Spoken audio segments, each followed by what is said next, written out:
So how's it going, everybody? Today I'm going to just change my Tikka T3. This is a Tikka Tactical 223. I'm going to take it out of my PSE composite stock. I'm going to return it back into its original Tikka Tactical stock and take my competition gun, which is the same Tikka Action, barreled action, 6547, and put it back where it belongs in this PSE stock. For that now, all we need is a couple of simple tools. I've got my wheeler fat wrench, and with this I can set the torque. I can torque in the screws, but I can also use it to remove the screws. So I have this set at 40, so I'm just going to go up a little bit past that for the purpose of taking it out. So basically what we have here is we've got two screws, two action screws. Front, just loosen that off, quite simple. And the rear, loosen that off, again quite simple.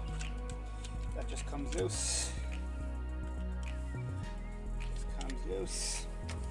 very easy.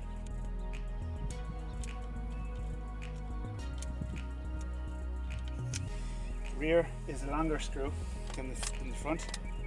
The front action screw, actually I'll use the screwdriver. The front action screw is always the shorter screw.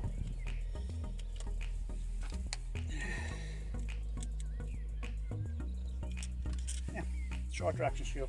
Just keep them to one side until you're finished. So with this, basically just pops out. Just be careful of the trigger. There's your Tikka Action, barreled action. This in this case is a 20-inch Tikka Tactical in 223. So I'm going to put that to one side for a moment. And then we're left with our bottom metal still in place. We have it already bedded. This came from Eddie Graf in PSE Composites. Already bedded for our Tikka with the recoil lug firmly bedded in place, doesn't budge. This stock is rigid, doesn't move, like it's solid. And on this one I have an arc rail fitted by Eddie Graf as well in PSE Composites that allows me to have the ability to move my bipod wherever I may need it, you know. So it's lightweight. In this case I have the heavier cheek piece, which adds an extra pound of weight. You can get it heavier. Eddie will make it to your liking. He'll make it heavier, and you can also inject some lead into the stock itself while it's being constructed. So if you order this stock from Eddie or PSE Composites, you can get it, you can specify what weight you want. In this case it's the lightweight stock, cheek riser and arc rear. So that's that. Now, so for the standard Tikka stock, in this case I have the Tikka Tactical, but I have my 6547 placed in that stock for the moment. Now, this is an older gun, so it's flathead screws. This is the standard torque set for the newer Tikkas. All come with this torque head. So simple as that. Loosen it out. That's that one. Front and rear. Bear in mind you want to keep a hold of the barreled action. You don't want it to fall out on the ground. So, long action screw for the back, short action screw to the front. Keep a hold of your barreled action. And in this case, you might just want to give it a couple of taps. Again, careful of the trigger. There's your stock. Put it to one side. You can see actually the similar construction. The recoil lug is bedded in, but this is just a plastic injection molded stock. It's a good stock for what it is, but there is a little bit of flex in it. Not as much as you would have in cheaper stocks, but it's a little bit flexible. It does well for what it is. And I'll put that to one side for a moment. So basically we've inspected the action, made sure that everything's okay, everything's up to speed, no debris or anything like that in the way, or any dirt or anything like that we need to worry about. Everything's in good order. Just going to offer that into the PSE stock, making sure that the trigger enters into the correct slot there for the trigger. Now, to find the recoil lug, in this case it's very easy because it's bedded already. Just pops into place. That's in place there now. So I'm going to hold it front to back by hand there. I get the front action screw and pop it in. It's a short one as usual. Just give it a few turns. It's not being torqued now at this point. Just holding it in place. The rear action screw then again being the longer one.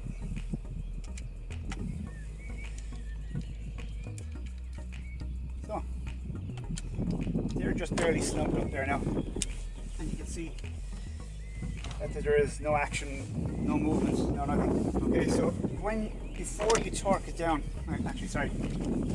before you torque down the action, I'm going to set this to 45, 50. I'm going to go to 50 inch-pounds. So usually what I do with PSE stock is 50 inch-pounds. So you're going to lift up your stock. You want to make sure that the action is as rearward as possible to allow for recoil. So I like to give it a little bounce like that. It's not going to do it any harm. I have it set to 50 inch-pounds. Front screw. Click. There you go. Rear screw. And there you go. Click. So just check those. Give it another touch just in case. 50 inch-pounds. There you go. So now we have our barreled action installed in the PSE stock. Just check for function. Make sure everything is alright. There doesn't seem to be any problems there. Action, safety is working, safety off, and trigger of course pointed in the safe direction. No issue there. Safety on, trigger won't pull, everything's working as it should. Perfect. So there we go.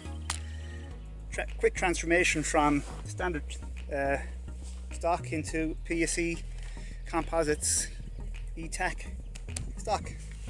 So there you go. Now I'm going to continue and just put the Tikka, I'll put this to one side, and I'll put the Tikka Tactical 223 back into its original stock. Again, we're just going to take that out here.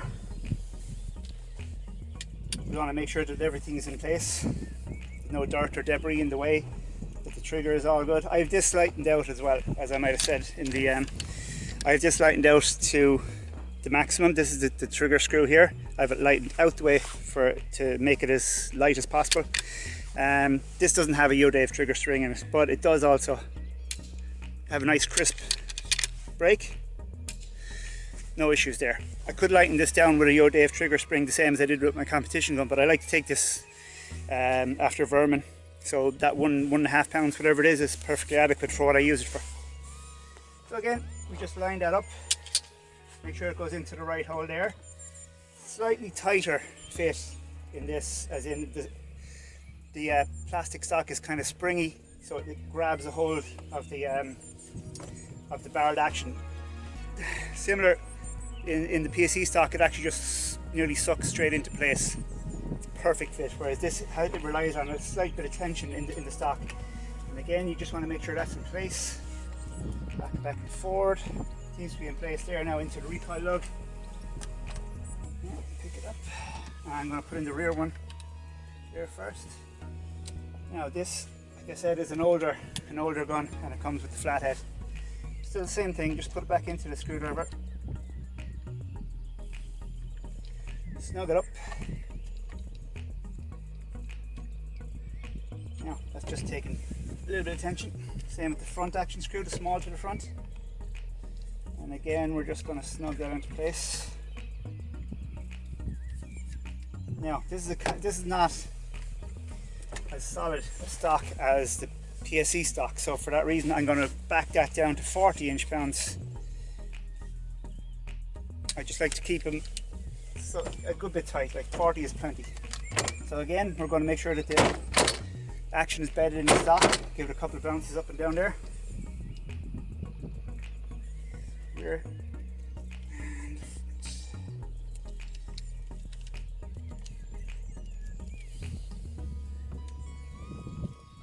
yeah, click there. And the front, click. Perfect. There. Basically, my rule of thumb here is I just want to make sure that the stock and the action are together with some kind of consistency.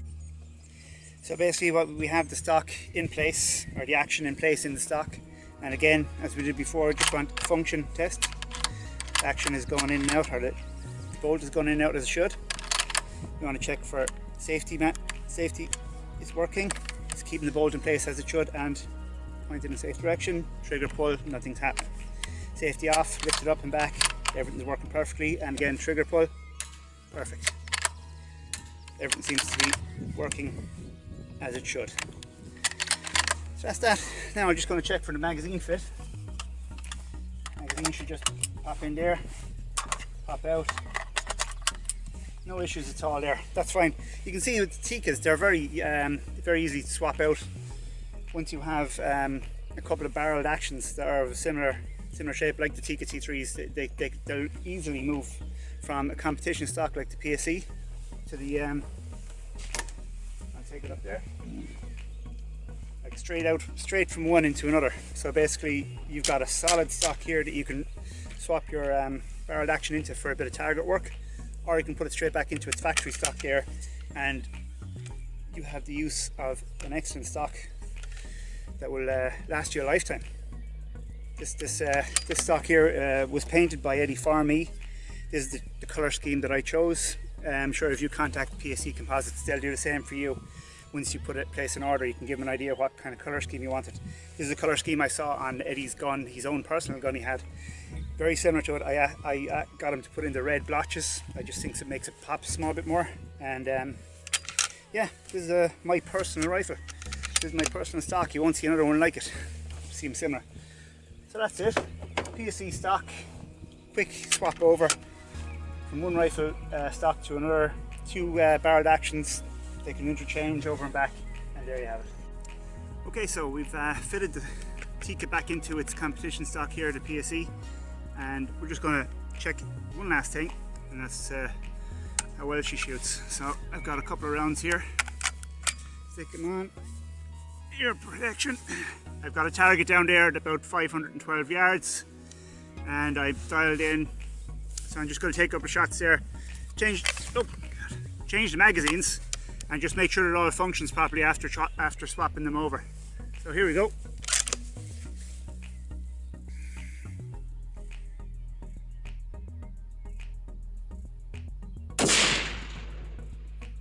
Impact. Impact.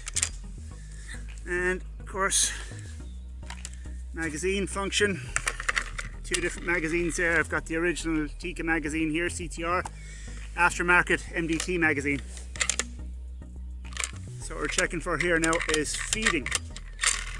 Yeah, there we go. Impact. And one last shot. Impact. Can't ask for better than that. So everything seems to be working perfectly after our changeover. Basically I just had the 223 in this stock for a little while I was doing a bit of target practice, and just kind of proof of concept. I like to get a bit of trigger time with the 223. I can use the competition stock. It's all about muscle memory at the end of the day. You get your 223, stick it in here, a little bit cheaper shooting, and then when it comes time to actually test your competition load, you've all your trigger time done. You can dry fire also, but there's nothing like pulling the trigger and actually seeing what happens downrange. So basically what you want to do is use your 223 for trigger time, for practice, for all that kind of stuff. You can practice at a reasonably closer range with 223 without having to worry about getting it out too far. I'm just at 500 yards here, and that gives a good indication of how everything is working out. Of course then you can stick back in your competition rifle, take a couple of shots, job's a good one. You've got everything confirmed, you're ready for action. Now of course we've got the COVID thing here at the moment, so we've no competitions going on at the moment, unfortunately.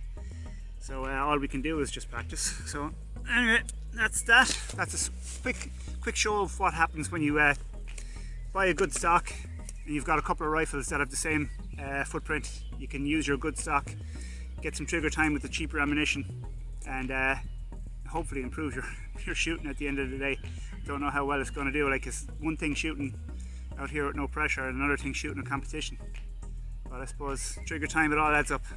So anyway, thanks for watching. I hope you come and join me again soon when I have some more stuff to look at. And from me and from PSE Composites, take it easy. Have a good one. So just up here at the 500 yard fox that we have. It's not a bad little group there for swapping between two calibers and swapping between two different stocks. Basically, it's all basically within a couple of inches of each other. this little group here. We have we've multiple shots fired at that between two different calibers, 223 and 6547, and obviously swapping from one stock to the other. I didn't have to re-zero, I didn't have to do anything different. Stick it into stock and away you go. Cool. Build it. There you go. So that's that.